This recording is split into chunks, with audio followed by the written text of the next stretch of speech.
Est-ce que vous connaissez l'histoire de Corrie ten Boom? Elle est née en 1892 à Haarlem, aux Pays-Bas, dans une famille chrétienne, même une famille chrétienne réformée évangélique comme notre Église ici. Sa famille considérait comme une priorité l'obéissance à Dieu, de partager l'Évangile et d'aimer leurs prochains. Depuis son jeune âge, Corrie ten Boom a été investie dans les études bibliques auprès des enfants, les groupes de jeunes, et même dans leur quartier. La famille a été investie pour partager l'Évangile, pour être investie dans le soin de ceux qui ont besoin. La Deuxième Guerre mondiale a commencé, comme vous le savez, les nazis ont envahi le pays des Pays-Bas. Et la famille ten Boom était bien au courant que, comme partie du plan des nazis, ils voulaient massacrer le peuple juif. La famille ten Boom n'était pas tout d'accord avec cette priorité. Ils étaient convaincus que chaque personne, les Juifs, chaque personne est créée à l'image de Dieu. Et l'idée de massacrer le peuple juif n'était pas tout d'accord, c'était opposé à la parole de Dieu. La famille ten Boom a construit un faux mur chez eux pour cacher certaines personnes juives qui étaient du passage. Mais à un moment donné, ils ont été exposés à la clandestinité des Juifs. En conséquence, le papa, Corrie et sa sœur ont été pris et ont été envoyés, détenus dans un camp de concentration. La sœur de Corrie, Betsy, est malheureusement morte dans ce camp, mais Corrie a survécu. Et à la fin de la guerre mondiale, elle a écrit une histoire. Ce livre qu'elle a écrit a vendu 2 millions d'exemplaires. Et c'est vendu, grâce à ce livre qui a été vendu dans le monde entier, beaucoup de personnes ont appris leur histoire et ils ont découvert à quel point l'obéissance à Dieu était la priorité ultime de cette famille chrétienne. En bref, ils étaient des chrétiens qui ont obéi à Dieu en dépit des conséquences. Dieu était leur priorité ultime. Ce matin, nous allons lire des gens ordinaires, les apôtres, qui ont été transformés par Dieu pour communiquer son message extraordinaire. Lorsque les autorités leur ont interdit de parler de Jésus, ils ont continué malgré tout, indiquant que leur priorité absolue était d'obéir à Dieu et à sa parole. Et voilà, le thème de notre texte ce matin, c'est à nous, le peuple de Dieu, de considérer l'obéissance à Dieu comme priorité de notre vie, sachant qu'en dépit des obstacles et parfois des souffrances, par la communication de l'Évangile, par les chrétiens, Dieu accomplira son plan. Je vous invite maintenant à lire notre texte ce matin, Actes chapitre 5, à partir de verset 11 jusqu'au fin du chapitre 42. Actes chapitre 5, à partir de verset 11. Je vais lire depuis la traduction de la Colombe.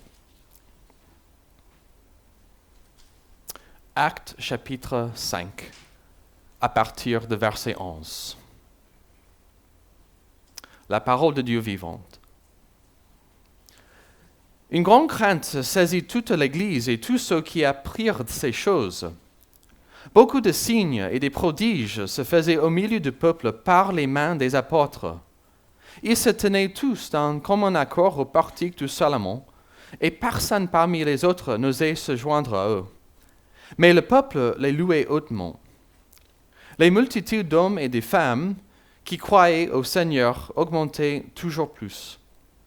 On apportait les malades dans les rues et on les plaçait sur les literies et des grabats afin que, lors du passage de Pierre, son ombre au moins puisse couvrir l'un d'eux.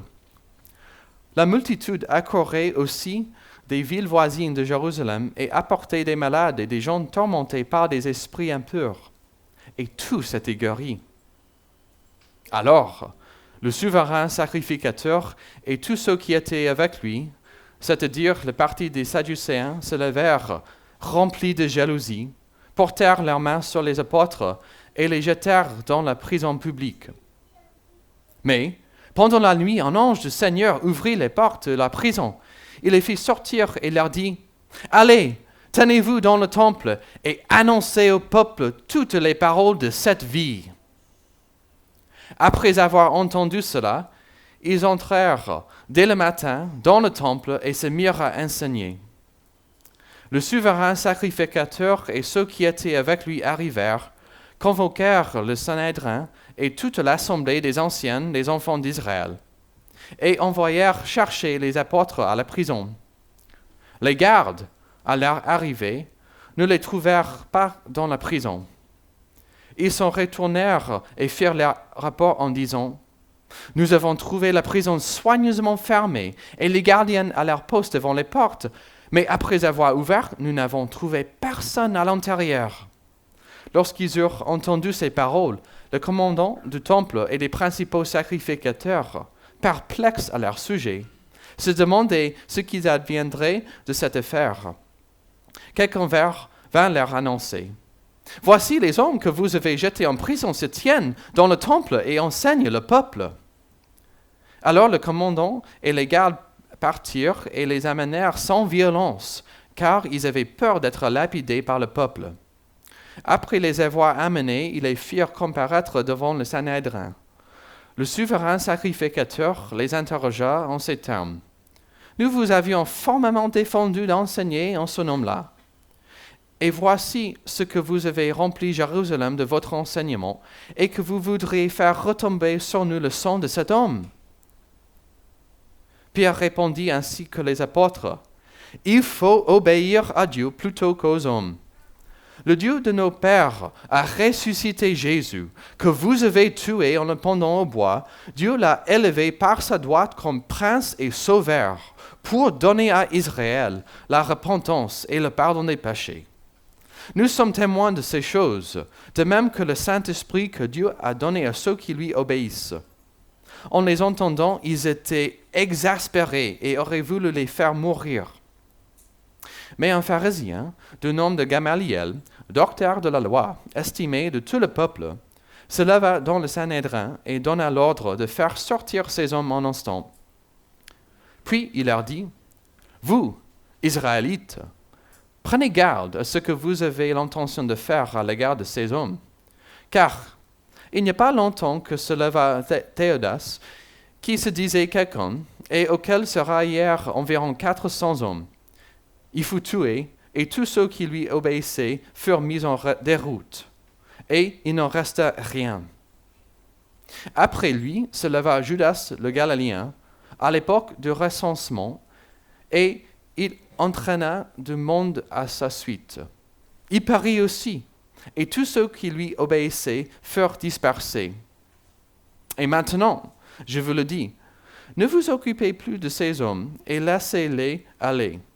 Si cette entreprise ou cette œuvre vient des hommes, elle se détruira. Mais si elle vient de Dieu, vous ne pourrez pas les détruire. Prenez garde de peur de vous trouver en guerre contre Dieu. » Ils se rangèrent à son avis, puis ils appelèrent les apôtres, les firent battre des verges, leur défendirent de parler au nom de Jésus et les relâchèrent. Ceux-ci se retirèrent de devant le Sanhédrin, joyeux d'avoir été jugés dignes de subir les outrages pour le nom du Seigneur. Et chaque jour au temple et dans les maisons, ils ne cessaient d'enseigner et d'annoncer la bonne nouvelle du Christ, Jésus. Jusqu'ici la lecture de la parole de Dieu. Au début de ce texte biblique, au verset 11, c'est écrit que c'est la première fois que le mot « Église » est utilisé en Actes. Et ce mot est employé 23 fois dans le livre des Actes. Et cela nous indique à quel point ce mot est un mot clé pour comprendre l'un des thèmes principaux du livre des Actes. Et ça vaut la peine de poser les questions. Qu'est-ce que c'est exactement une église? Nous avons tendance à parler des églises et parfois nous avons tendance à parler d'un certain local. Mais en fait, d'un point de vue biblique, une église est définie comme l'assemblée de ceux qui sont appelés, qui sont unis par Christ. C'est-à-dire, l'Église n'est pas, en fin de compte, un lieu ou un certain immeuble, c'est un groupe de personnes qui est assemblé par Christ, qui sont unis par lui. Au verset 12, c'est écrit que beaucoup de signes et de prodiges ont été faits par les apôtres. Et ce qui est intéressant de ces phrases, c'est que c'est le même vocabulaire utilisé à propos de Moïse dans l'Ancien Testament. C'est écrit à propos de Moïse dans le livre de Deutéronome.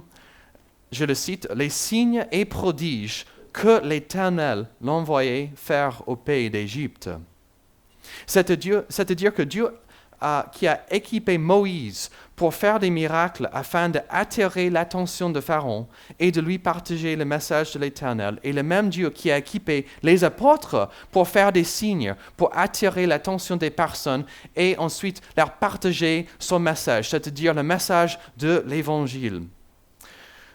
Dans le cas de Moïse, c'était pour libérer le peuple de Dieu de l'esclavage. Mais ce qui est commun entre l'histoire de Moïse et les apôtres ici, Actes chapitre 5, c'est que Dieu est au contrôle et Dieu accomplira son plan. Et il donne la capacité à certaines personnes pour faire des miracles, pour attirer l'attention et pour communiquer son message.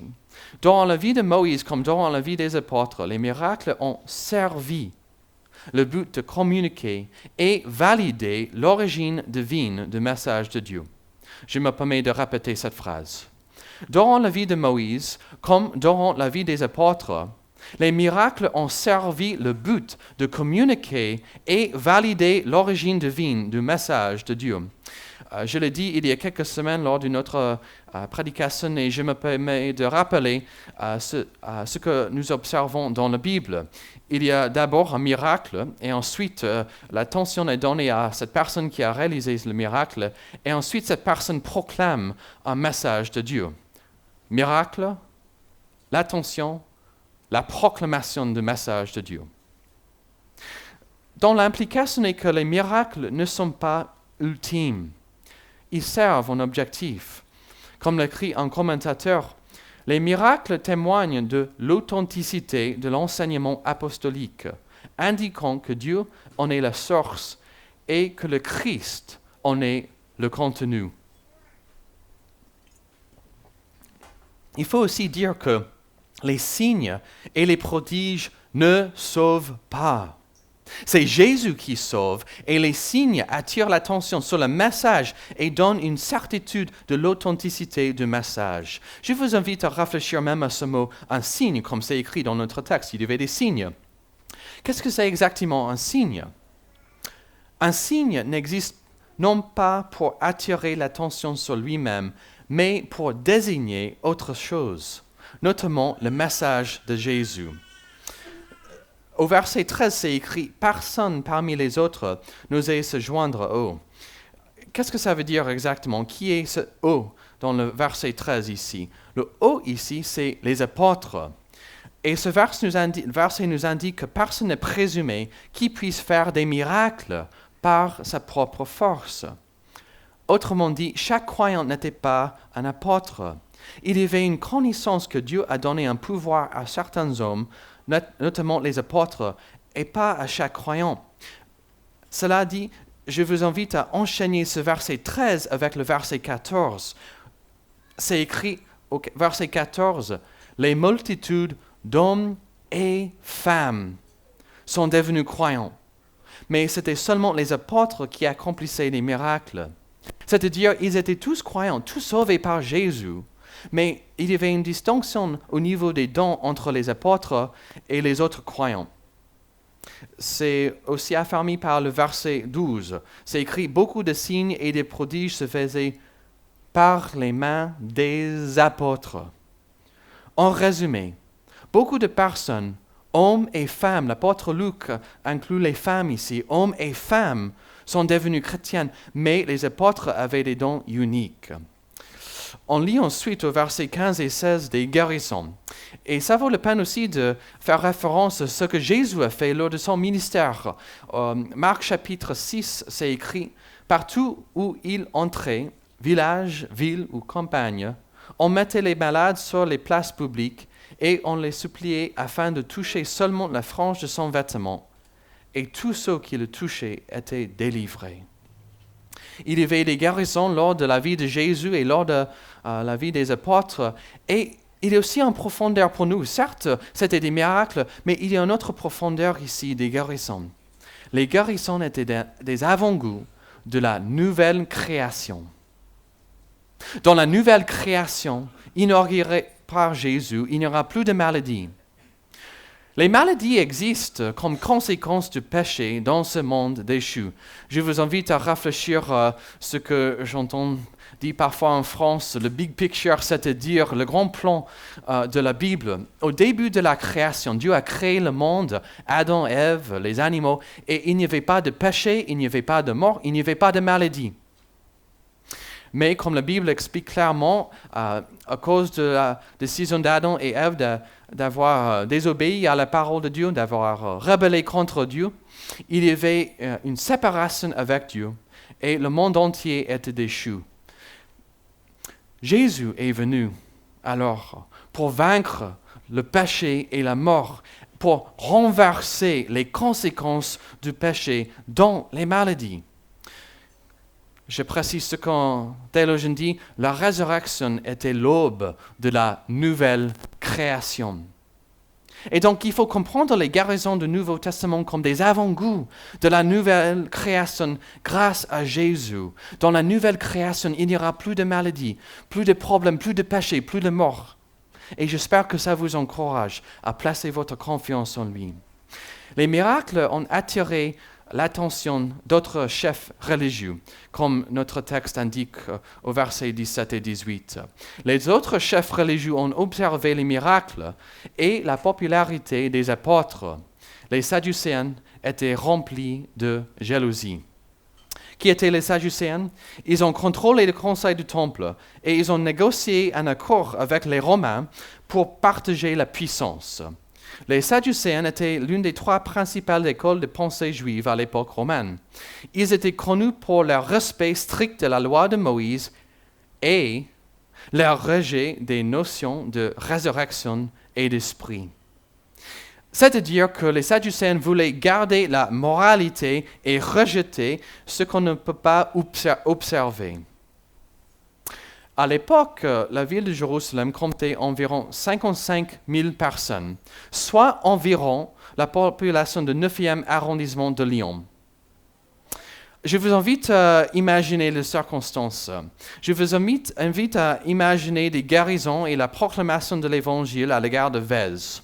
Ça serait incontournable, n'est-ce pas? Dans tout le 9e arrondissement, tout le monde serait forcément au courant des choses qui se passent là-bas.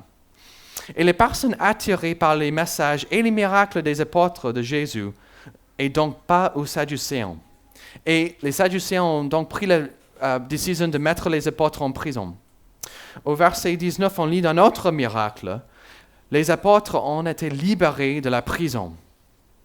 Il n'y a pas de détails pour éclairer comment. Comment est-ce qu'ils ont été libérés? Ce n'est pas à nous de savoir. L'explication n'est pas la priorité. Le focus est le résultat de ce miracle. Ils étaient libérés pour quel but? Je vous invite à relire le verset 20. Pour annoncer au peuple tout les paroles de cette vie. Quelle vie? Il parle de quelle vie? Il parle de la vie éternelle. Le pardon des péchés, la réconciliation avec Dieu, un avenir avec lui, grâce à Jésus, grâce à sa mort sur la croix. Jean chapitre 10, vers 10. Moi, comme l'a dit Jésus, je suis venu afin que les brebis aient la vie et qu'elles aient en abondance. Jean 14, 6. Jésus lui dit, moi, je suis le chemin, la vérité et la vie. Nul ne vient au Père que par moi. Romains 6. Ainsi vous-même considérez-vous comme mort au péché et comme vivant la vie pour Dieu en Christ Jésus. Éphésiens 2, versets 4-5. Mais Dieu est riche en miséricorde et à cause du grand amour dont il nous a aimés, nous qui étions morts par nos fautes, il nous a rendus à la vie avec le Christ. Ça, c'est le message à proclamer. Ça, c'était le message à proclamer lors des vies des apôtres et c'est le message à nous tous à proclamer jusqu'à aujourd'hui. Et cela nous amène à notre deuxième point de ce matin, à partir de verset 21 jusqu'au verset 32, l'obéissance à Dieu plutôt qu'aux hommes. Alors, les Sadducéens ne savaient pas que les apôtres étaient sortis de la prison. Ils ont convoqué une réunion parmi les chefs pour discuter de la menace des apôtres. Mais les apôtres n'étaient plus en prison. Leur libération était incompréhensible. Je cite un commentateur, les Sadducéens n'accordaient pas beaucoup de place à l'intervention divine dans leur vue du monde. Donc, ils étaient très perplexes par l'absence des apôtres. Le verset 27 indique que les apôtres ont été convoqués à nouveau d'une façon paisible et ils ont obéi. Il y a une application implicite pour nous tous ici. Comme Jésus lors de sa crucifixion, les apôtres ont maintenu leur sang-froid, c'est-à-dire la maîtrise d'eux-mêmes. C'est un modèle pour nous tous. Ce n'est pas à nous d'être violents, mais plutôt calmes, quand nous avons l'occasion de rendre témoignage de notre foi en Jésus. Ensuite, les Sadducéens affirment leur autorité pour interdire aux apôtres de prêcher l'Évangile. Et c'est intéressant parce qu'il ne fait pas référence à leur fuite.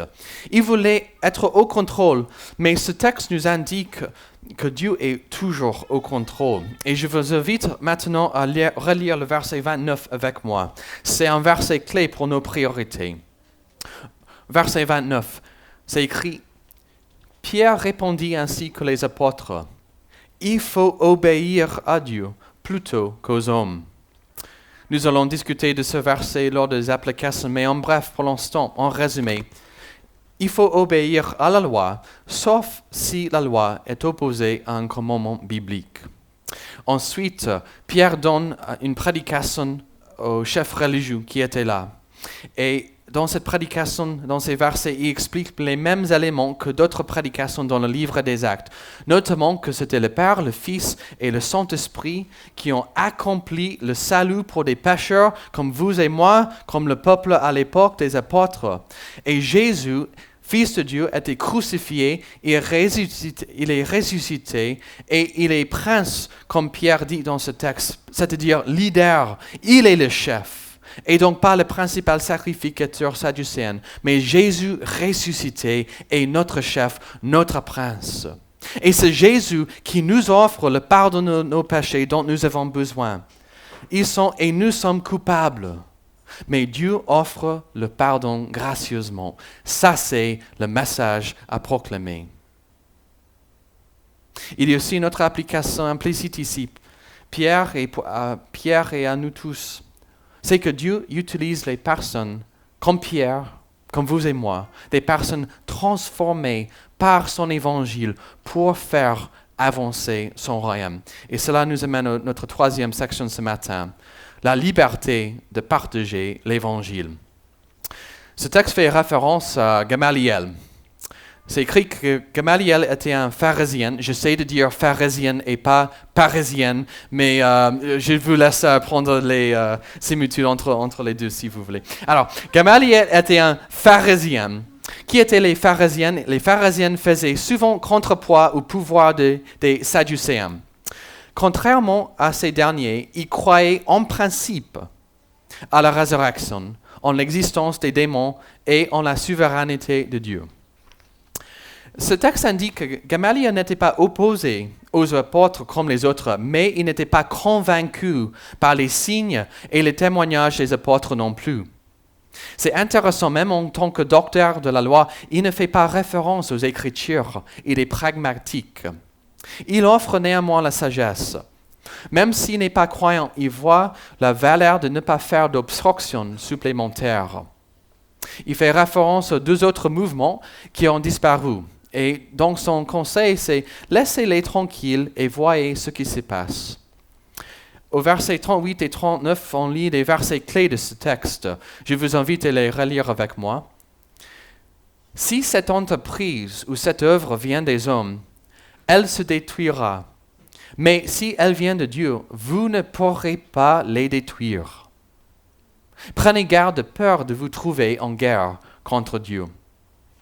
Gamaliel n'était pas croyant, mais il ne s'est pas opposé aux apôtres non plus. Le plan de Dieu, ça aboutira. C'est à nous d'avoir confiance en Dieu, dans son plan. Et cela nous amène aux applications de ce texte ce matin. Concernant tout d'abord Gamaliel. Il n'était pas croyant, mais il a permis aux apôtres de partager l'Évangile. Il a une application pour nous tous. Il faut prier pour nos responsables et les décisions qu'ils prennent pour la liberté de rendre un culte et de partager l'Évangile. Dans ce texte, il y a aussi le verset « Il faut obéir à Dieu plutôt qu'aux hommes ». C'est un verset qui concerne notre responsabilité envers l'État, mais c'est un verset dans le Nouveau Testament et même dans la Bible entière. Il y a d'autres versets qui concernent ce thème très important. Je lis maintenant Romains chapitre 13, versets 1 et 2. C'est écrit « Que toute personne soit soumise aux autorités supérieures, car il n'y a pas d'autorité qui ne vienne de Dieu, et les autorités qui existent ont été instituées par Dieu. C'est pourquoi celui qui s'oppose à l'autorité résiste à l'ordre de Dieu, et ceux qui résistent attireront une condamnation sur eux-mêmes. » Tite 3, verset 1. Rappelle-leur d'être soumis au gouvernement et aux autorités, d'obéir, d'être prêt à toute œuvre bonne.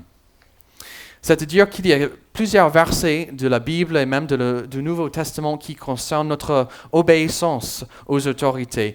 Et je me permets de citer maintenant la confession de foi de notre Église qui donne encore de clarté concernant comment la Bible nous appelle à participer et à obéir aux autorités et même parfois de ne pas les obéir. C'est le chapitre 23, c'est écrit « Il est du devoir des citoyens de prier pour les magistrats civils, d'honorer leur personne, de leur payer le tribut et d'autres droits, d'obéir à leurs ordres légitimes et d'être soumis à leur autorité dans l'intérêt de leur conscience. Ni l'infidélité, ni une différence de religion n'invalident l'autorité juste et légale des magistrats et n'y dispensent les citoyens de l'obéissance qui leur est due, et dont les personnes ecclésiastiques ne sont pas exemptes. » C'est écrit dans ce chapitre de notre confession de foi, leurs ordres légitimes. Nous avons besoin de la sagesse, n'est-ce pas, pour considérer l'ensemble des versets bibliques qui concernent notre participation à l'État et parfois l'occasion de ne pas obéir à une loi. C'est à nous de considérer l'ensemble des textes bibliques quand on considère notre investissement dans la politique. Tout bien pesé, nous devons obéir à nos autorités, sauf si une loi de l'État contredit un commandement biblique. Au verset 40 et 41, c'est écrit ils les firent battre des verges, leur défendirent de parler au nom de Jésus et les relâchèrent. Ceux-ci se retirèrent de devant le Sanhédrin, joyeux d'avoir été jugés dignes de subir des outrages pour le nom du Seigneur. Certes, les apôtres ont été libérés de la prison, mais ils ont néanmoins souffert. La vie chrétienne n'est pas un long fleuve tranquille, mais Dieu accomplira son plan. L'obéissance à Dieu, y compris le partage de l'évangile de Jésus, était leur priorité et leur joie, même malgré les souffrances. Dieu utilise le partage de sa parole par son peuple pour faire avancer son royaume.